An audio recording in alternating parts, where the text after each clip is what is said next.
इस बीच आप देखिए निफ्टी डे लो पर 45 अंक नीचे। फ्रेंकली स्पीकिंग में जो आपने बात की ना, मैं कल जब शाम को थोड़ा सा एनालिसिस टेबल पे था, मेरे को एक आंकड़ा नहीं मिला उसमें। आई मीन अगर मैं ट्रेडर होता निफ्टी पे कैपिटलाइज करने के लिए, मेरे को एक आंकड़ा नहीं मिला। कल इंडेक्स मैनेजमेंट था, फार्मा को ऊपर खड़ा कर दिया, एग्रेसिव बैकफुट पे था। और इस बीच आप देखिए निफ्टी बैंक ने ये 20,300 जो प्रदीप जी के मुताबिक और मेरे मुताबिक 20,280 उस लेवल को तोड़ा है। तो इट्स प्रदीप, पहला टेक यहाँ पर एक ट्रेडर के लिए जो ये बिजनेस अभी देख रहा है, और सुबह से जो हम कह रहे हैं कि 20,280 रिस्की जोन है, ऐसे में अब देखिए अनवाइंडिंग मोड में जब निफ्टी आएगा, निफ्टी बैंक आएगा, बैंकिंग स्टॉक्स आएंगे, एक 20,000 की पुट जो है खरीदना बनता है प्रदीप। जरूर वीरेंद्र, देखिए जिस तरीके से मार्केट की ओपनिंग हुई है और हम ओपनिंग के साथ ही हम बिल्कुल नहीं संभल पा रहे हैं। 20-22 पॉइंट ही नीचे खुले थे और उसके बाद हम लगातार नीचे की तरफ ही जा रहे हैं। और इतने 5-10 मिनट के सेशन के अंदर ही आप एक बहुत अच्छे सपोर्ट को, बैंक निफ्टी को तोड़ने की तैयारी कर रहे हैं। ठीक है, इसने तोड़ा नहीं है लेकिन डे लोस पे है, तो यहाँ पे ये बात भी आपकी काफ़ी सही रहेगी कि आपको यहाँ पे एक बार अपनी पोजीशन को हेज करने के लिए बैंक निफ्टी का पुट जरूर ले लेना चाहिए। मैं ये नहीं बोल रहा हूँ कि यहाँ बहुत अधिक पैनिक हो जाना चाहिए, लेकिन हमको ये आज का मूव सोचने के लिए जरूर मजबूर कर रहा है कि इतने हाई लेवल पे हम सस्टेन कर पाएंगे, और या अगर ये सपोर्ट टूटता है तो हम कहाँ जाएंगे।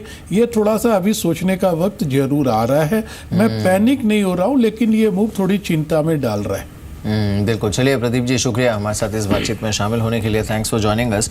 खैर, जो प्रदीप जी ने बात कही ना, वो शायद अगर मार्केट में किसी के मन में ये है भी, तो ये होगी ट्रेडर के मन में।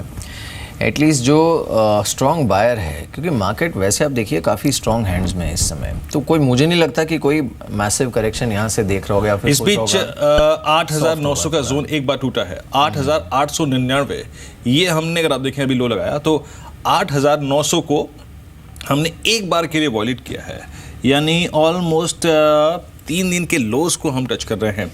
और कल भी हमारा लो एग्जैक्टली यही था मेरे, तो थोड़ी सी टेंडेंसी वीकनेस में वही कह रहा था ना कि आप देखिए शुरुआत देखकर ये लग नहीं रहा है एटलीस्ट कि थोड़ा आज ना कन्विक्शन तो कम रहेगा मार्केट में, जबकि एक्चुअली नॉर्थ कोरिया का जो ब्लास्ट था उसका इम्पैक्ट उस तरह का पैनिक देखने को नहीं मिला है बाकी एशियन इंडाइसेस में। बट हाँ, सॉफ्टनेस है मार्केट में। सेंसेक्स ने भी 29,000 को ब्रीच किया है अभी। किरण, कोई ट्रेड निकाला क्या आपने ओपनिंग के बाद? ट्रेड के लिए 2-3 स्टॉक्स है। टोरेंट फार्मा आप देख सकते हैं, जहां पे एक अच्छा मूव दिखाई दे रहा है, और मुझे लगता है कि टोरेंट फार्मा में और भी बड़ा देखने को मिल जानी चाहिए। 16-18-87 का स्टॉप लॉस के साथ ट्रेड इनिशिएट किया जा सकता है, और मुझे लगता है कि 17-20, 17-25 के लेवल्स आपको देखने को मिल जाने चाहिए। एनबीसीसी जो बात हो रही थी, उधर भी एक कुछ अच्छा रुझान दिखाई दे रहा है, पर इधर एक स्टॉप लॉस 254 का बनता है, और मुझे लगता है कि 260 के ऊपर अगर ये स्टॉक चलना चालू कर देगा तो अच्छी मूव आपको देखने को मिल जानी चाहिए। तो स्टॉक स्पेसिफिक मूवमेंट आपको देखने को मिल रहा है। दूसरा एक स्टॉक रहेगा, और एक स्टॉक जो अभी दिखाई दे रहा है वो वेंकीज है। वेंकीज में भी एक अच्छा रुझान दिखाई दे सकता है। स्टॉप लॉस बहुत नजदीक है, 564 के करीब ट्रेड करता नजर आ रहा है। आपका स्टॉप लॉस करीबन 550 का होना चाहिए, और टारगेट्स के लिए 575, 580 के लेवल्स आपको देखने को मिल जाने चाहिए।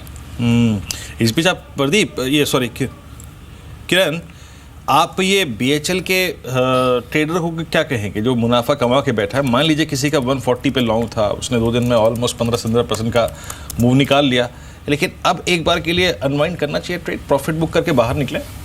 मेरा trailing stop loss Virendra ji रहेगा 150 का। जब तक 150 के ऊपर है, मुझे लगता है वापस एक बार 160 के लेवल्स देखने को मिल जाने चाहिए। 160 से लेके 165 एक बहुत इंपॉर्टेंट रेजिस्टेंस जोन है। बहुत नेगेटिविटी इस स्टॉक में है, अगर हम किसी को भी सुनते हैं तो बहुत नेगेटिव बातें करते हैं, पर चार्ट में एक मुझे लगता है कि पॉजिटिव डाइवर्जन दिखाई दे रहा है। तो अभी भी मैं, जब तक 150 के ऊपर है तब तक मैं लॉन्ग पोजीशंस छोड़ने की सलाह नहीं दूंगा। बिल्कुल। चलिए, इस बीच हमारे साथ ब्रिजेश सिंह भी जुड़े हैं, उनसे बात करते हैं। ब्रिजेश, शुक्रिया हमारे साथ इस बातचीत में शामिल होने के लिए। 8900 बार टेस्ट हुआ है, सेंसेक्स भी 29,000 के नीचे है। ऐसा लग रहा है शुरुआती दौर में कि मार्केट में एटलीस्ट जो स्ट्रॉन्ग हैंड्स है इस समय तो नहीं है, इवन ऑन इंट्राडे बेसिस। क्या सलाह होगी आपकी? गुड मॉर्निंग मेहर जी। देखिए, कल के सत्र में अगर हम लास्ट का हाफ एन आवर और या 1 आवर का अगर हम ट्रेडिंग सेशन देखें तो उसी में से ये रुझान मिल गया था कि कल की जो ओपनिंग होगी वो थोड़ी सी एक नेगेटिव ओपनिंग होगी। बट 2 चीज़ कहना चाहूँगा कि जैसे पहले भी आपके शो पे मैंने कहा है कि 8,650 से लेके 8,680 का जो जोन था, that was been acting as a resistance. तो टिल द टाइम वो ब्रेक नहीं करता तो इंटरमीडिएट पॉइंट ऑफ व्यू के हिसाब से आप ये अज्यूम करें कि बाई ऑन डिप की स्ट्रेटजी रहेगी, एक चीज। दूसरी चीज ये कहना चाहूंगा 8,840 8,860 का जो जोन है वो दैट वाज अगेन एज अगर हम फिबोनाची रिट्रेसमेंट अगर हम ड्रॉ करते हैं ऑल टाइम टॉप 9,119 से लेके 6,825 का, तो समवेयर अराउंड 88.6% जो रिट्रेसमेंट वैल्यू आती है वो लगभग 8,850 के आसपास में आती है। तो as an active trader, aggressive trader, जब तक वो वॉलेट नहीं होता तब तक बाय ऑन डिप की स्ट्रेटजी रहेगी। तो ऐसी कोई डरने वाली बात नहीं है और ये हेल्दी साइन ही है। अगर मार्केट को 9,000 के ऊपर ट्रेड करना है या मार्केट को नया 52 वीक या ऑल टाइम टॉप बनाना है, तो अगर ये ऐसी प्रॉफिट बुकिंग अगर आती है तो it would be a very good for the market to move on a higher zone. बिल्कुल। इस बीच यस बैंक पर एक ब्लॉक डील हुई है, करीब 2.5 लाख शेयर्स का ट्रेड हुआ है यहाँ पर 1,250 से 1,260 की रेंज में, तो इस पर आप नज़र रख सकते हैं। एक दूसरी चीज़ भी है वीरेंद्र, इसमें आप देखिए अभी तक जो ट्रेड हुआ है ना, एक तो वो काफ़ी थिन वॉल्यूम्स पे है। अब इसमें आप ये चीज़ जोड़िए कि मार्केट हाई पे है, थोड़ी कन्विक्शन की कमी है, स्ट्रॉन्ग हैंड शायद इस समय थोड़ा सा दूर है मार्केट से, लेकिन ICICI प्रो इसका 5,500 करोड़ का इशू फ्लोट होने वाला है, जो कि इस साल का सबसे बड़ा इशू है। अब अगर मैं इन्वेस्टर होता या फंड मैनेजर, मैं सोचता कि मार्केट जब इतने हाई पे है ऑलरेडी, थोड़ा ऐसा लग रहा है शायद कन्विक्शन की कमी है, तो rather than committing money there, I would rather go and invest in something like ICICI. So you are talking about liquidity flow from secondary market to primary. You never know. अगर ये volume thin रहेंगे ना 1-2-3 दिन, तो then आप attribute कर सकते हैं कि ये शायद थोड़ा पाउडर जमा किया जा रहा है ICICI प्रो के लिए। जी हाँ, चलिए इस बीच हमारे साथ एक और खास मेहमान जुड़े हैं, मिस्टर गौतम शाह इस खास डिस्कशन में। गौतम, गुड मॉर्निंग, कार्यक्रम में स्वागत है। गौतम, एक ऐसे दिन जब कल परसों और आज में हम शायद 9,000 को एक्सपेक्ट कर रहे हैं because of strong liquidity inflow in the market. Exactly Nifty bank ने काफ़ी स्ट्रॉन्ग कंट्रीब्यूशन दिया। अभी आपका टेक्निकल सेंस क्या है यहाँ पे गौतम? 9,000 उसके ऊपर जाके कैपिटलाइज करने की पॉसिबिलिटी ज़्यादा है या फिर अभी हमको एक करेक्शन एक्सपेक्ट करना चाहिए? टेक्निकली स्ट्रॉन्ग होने के लिए हमको रिट्रेस होना काफ़ी ज़रूरी है। Well, good morning. I think every time I've been on your channel in the last many months, we've always presented a very bullish view. But I think talking about the markets right now, we don't have the same evidence as we had in the last few months. And I would like to believe that at levels close to 9,000, the risk reward to go long is not all that great. In fact, in this entire move from 6,800 to 8,900, you've not seen a single 5% correction in the marketplace. So that tells you how strong this market move has been. And all what you have seen is basically pauses along the way. Any market to be healthy, any bull market to be healthy, you need these pauses, you need small corrections from time to time. That has not happened in this entire run up, and I think reaching a level close to 9,000 I think is phenomenal, and I'm sure the stronger hands in the market and anybody who's played this entire run up will feel that around levels of 9,000 with so much of the positives already discounted, it makes sense to take a step back. So I think we are not so positive on the market at levels close to 9,000. I think there could be a retracement that could take place.